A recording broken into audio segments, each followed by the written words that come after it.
troviamo qui sulla spiaggia di Pegli, dove abbiamo appena concluso un importante intervento di rimozione di alcuni elementi metallici emergenti dal fondale che facevano parte di un vecchio pontile utilizzato nel passato per il varo all'alaggio delle imbarcazioni. Ci siamo trovati a effettuare questo intervento per rimuovere un effettivo intralcio e pericolo per i fruitori della spiaggia e per la cittadinanza.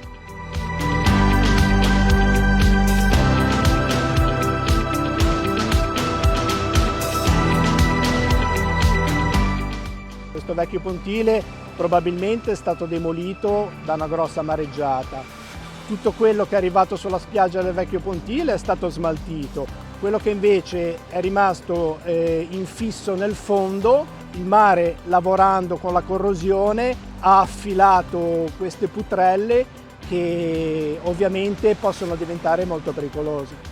Questo non è l'unico intervento manutentivo che Autorità Portuale mette in campo, ma è uno dei tanti che annualmente vengono effettuati nell'ambito del territorio e sono finalizzati a perseguire un ambiente più sicuro e più vivibile per tutti.